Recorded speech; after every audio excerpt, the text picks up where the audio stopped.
So hello welcome back to another blog. So ಇವತ್ತಿನ ಬ್ಲಾಗಲ್ಲಿ ನಾನು ಈ 7 days ಆಫ್ ಕಾಂಟೆಂಟ್ ಕ್ರಿಯೇಷನ್ ಅಲ್ಲಿ ಏನೆಲ್ಲ ಕಲಿತೆ ಅಂತ ಹೇಳ್ತಿದ್ದೇನೆ. So first thing consistency and discipline. Consistency ಮತ್ತು ಡಿಸಿಪ್ಲಿನ್ ಅನ್ನು ಕಲಿತೆ. ನನಗೆ ವಿಡಿಯೋ ಯಾವಾಗ ಮಾಡೋದು ಬೇಡ ಅಂತ ಹೇಳಿ ಇರುವಾಗ ಸಹ ನಾನು ವಿಡಿಯೋ ಮಾಡಿ ಕನ್ಸಿಸ್ಟೆನ್ಸಿಯಾಗಿ ಅಪ್ಲೋಡ್ ಮಾಡ್ತಿದ್ದೆ. ಸೊ ಸೆಕೆಂಡ್ ಥಿಂಗ್ ಏನಂದ್ರೆ ಎಡಿಟಿಂಗ್. ಎಡಿಟಿಂಗ್ ನನಗೆ ಮುಂಚೆನೆ ಗೊತ್ತಿತ್ತು, ಬಟ್ ಸ್ಟಿಲ್ ಈಗ ನಾನು ಈ 7 days ಅಲ್ಲಿ ಏನೆಲ್ಲ ಎಡಿಟ್ ಮಾಡಿದ್ದೇನೆ, ಆಕ್ಚುಲ್ ಅದು ನಾನು ಮುಂಚೆ ಕಲ್ತಿದ್ದ ಈಗ ಆಕ್ಚುಲ್ ಜಾಸ್ತಿ ಕಲಿತೆ. ಹಾಗೆ ಎಡಿಟಿಂಗ್ ಅಲ್ಲಿ ಸ್ವಲ್ಪ ಇಂಪ್ರೂವ್ಮೆಂಟ್ ಆಯಿತು. ಇದು ಪೇಸಿಂಗ್ ಆಗಲಿ ಅಥವಾ ಸಾಂಗ್ ಆಡ್ ಮಾಡೋದಾಗ್ಲಿ ಅಥವಾ ಏನೇ ಇದ್ರು ಎಡಿಟಿಂಗ್ ಅಲ್ಲಿ ಒಂದು ಸ್ವಲ್ಪ ಇಂಪ್ರೂವ್ಮೆಂಟ್ ಆಯಿತು. ಹಾಗೆಯೇ ಕ್ಯಾಮರಾ ಹೇಗೆ ವರ್ಕ್ ಮಾಡೋದು ಅದನ್ನು ಕಲಿತೆ. ಲೈಕ್ ಹೇಗೆ ಶಾರ್ಟ್ಸ್ ತೆಗೆಯೋದು, top angle, wide angle, mid angle, ಹಾಗೇನೆ ಕ್ಲೋಸ್ ಅಪ್ ಶಾರ್ಟ್ಸ್ ತೆಗೆಯೋದನ್ನೆಲ್ಲ ಕಲಿತೆ. ಇನ್ನು ಸಹ ಕಲಿತಾ ಇದ್ದೇನೆ, ಇನ್ನು ಸಹ ಮುಂದೆ ಬರಬೇಕು. ಹಾಗೇನೆ ಇದೆಲ್ಲ ನಾನು ಈಗ ಆಲ್ಮೋಸ್ಟ್ 7 days ಅಲ್ಲಿ ಕಲಿತಾ ಬಂದಿದ್ದೇನೆ. ಹಾಗೇನೆ ಲೈಟಿಂಗ್ ಕೂಡ ಕಲಿತೆ. ಲೈಟಿಂಗ್ ಬಗ್ಗೆ ಸಹ ಕಲಿತೆ.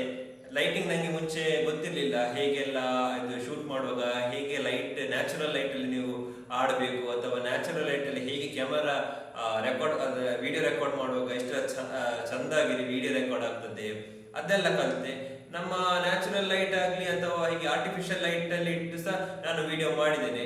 ಈಗ ಆಲ್ಮೋಸ್ಟ್ ನಂದು ರೂಮಲ್ಲಿ ಎಲ್ಲವೂ ಲೈಟ್ ಆನ್ ಆಗಿದೆ. ಹಾಗೆ ಸ್ವಲ್ಪ ಚಂದ ಬ್ರೈಟ್ ಆಗಿ ಕಾಣ್ತದೆ, ಕ್ಲಾರಿಟಿ ಸಮೇತ ಚಂದನೆ ಬರ್ತುಂಟು.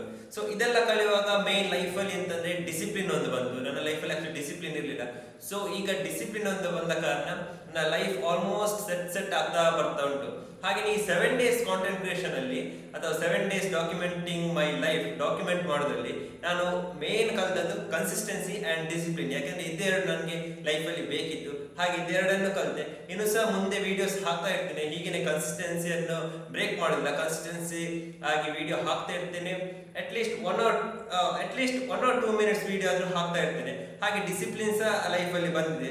ಸೊ 7 days ಅಲ್ಲಿ ಇಷ್ಟ ಆಗುದಂದ್ರೆ ಇನ್ನು ಸಾಧಾರಣ ಇನ್ನು ನೆಕ್ಸ್ಟ್ ಚಾಲೆಂಜ್ ನಂದು 30 days ಇಂದ 60 ಇಂದ 90 ಹಾಗೆ ಮುಂದುವರಿಸ್ತಾ ಹೋಗ್ತಾ ಇರ್ತೇನೆ. ಸೊ ಹಾಗೆ ಮೇನ್ ನನಗೆ ಹೇಳಲಿಕ್ಕೆ ಅದೇ ಇದೆ ಇವತ್ತಿನ ವಿಡಿಯೋದಲ್ಲಿ. ಮೇನ್ ನನಗೆ 7 days ಆಫ್ ಕಾಂಟೆಂಟ್ ಕ್ರಿಯೇಷನ್ ಅಲ್ಲಿ ಡಿಸಿಪ್ಲಿನ್ ಅಂಡ್ ಕನ್ಸಿಸ್ಟೆನ್ಸಿ ಮೇನ್ ಆಗಿ ಕಲಿತೆ. So I am very happy. ಹಾಗೆ ಇದಾಗಿತ್ತು ಇವತ್ತಿನ ಬ್ಲಾಗ್. ಇನ್ನು ಮುಂದಿನ ವಿಡಿಯೋದಲ್ಲಿ ಸಿಗುವ. Thank you for watching.